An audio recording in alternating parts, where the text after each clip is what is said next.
Hello, lovelies. Welcome back to Sabby's Delicts.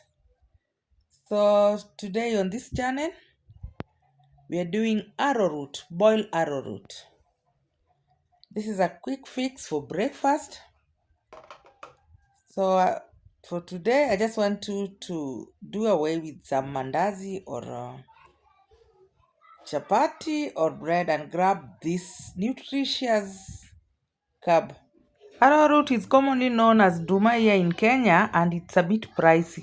But now it's on season, so I will grab it at this moment that I can afford it.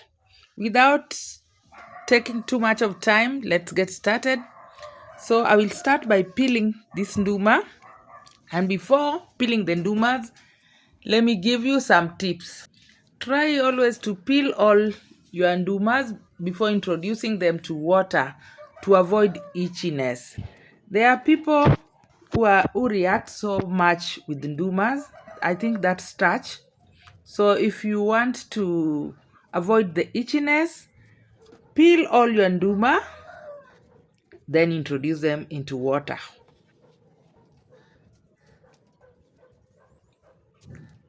I will peel all my ndumas, then cut them into small pieces and place them in a bucket beside me with water so that it cannot turn its color. And just be cautious. If you know you are reacting with nduma, don't let that water go into your hand before you are done with the peeling.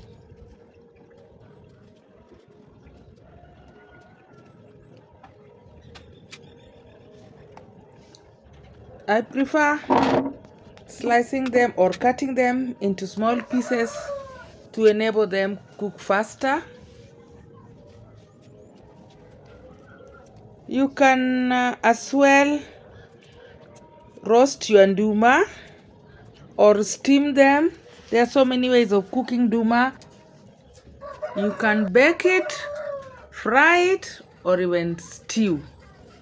The stew that has soup, you can even add some matoke, bananas, or even Irish potatoes and make a stew. Very delicious. But for this one, I just want to boil it purely water and salt. If it's your first time on this channel, you're welcome, and kindly consider subscribing. Help me grow. Share the link with your friends, colleagues, or family. Support this channel. For returning subscriber, thank you so much. And once I'm done with the peeling, I will go ahead and wash them thoroughly. Remove the excess starch. I'll scrape them using a knife. Kindly watch this video up to the end so that you don't miss every step. And let me know in the comment section how you do yours, or if you have any other tip, share it with us on the comment section. Thank you. Show me some love, give me a thumbs up, and press the notification bell so that you'll be notified once I upload a new video.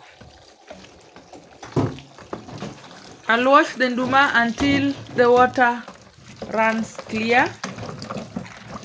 In that way, I will be sure of eliminating the excess starch. Growing up, I never used to like nduma, even the taste. As an adult, since I grew up and I have known all the values, nutritional values of nduma, I came to love it, and I love it boiled. I used to fry it and do everything to enjoy nduma, but these days I like it boiled. Once your nduma is clean, like mine, transfer them in a pot, a sufuria, and in that sufuria, just try and arrange them nicely.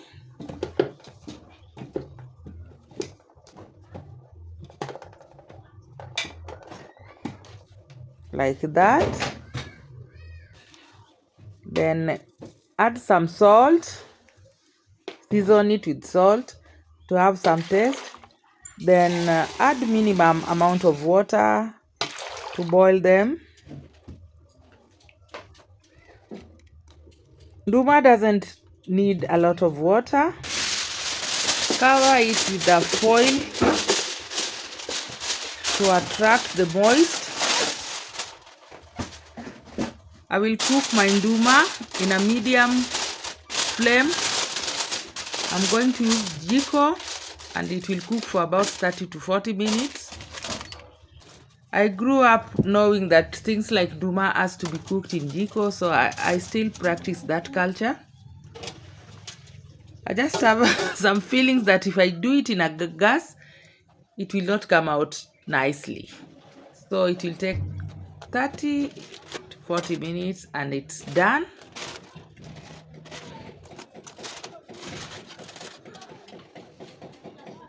Check it with the fork. Once you see the fork can go through, like that one, it is well done.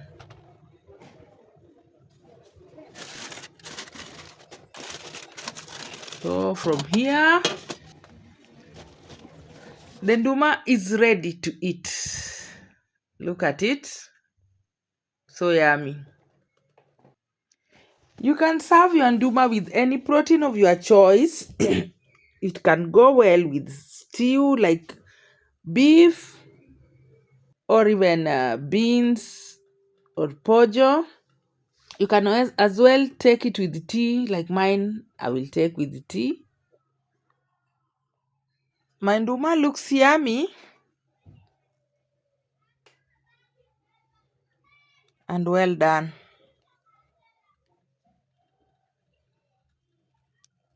These arrowroots are so yummy and very nutritious. I will enjoy mine with tea. This is a Kenyan tea brewed with love. It was nice hanging out with you guys. Thank you so much for watching this video up to the end. Don't forget to subscribe. See you in my next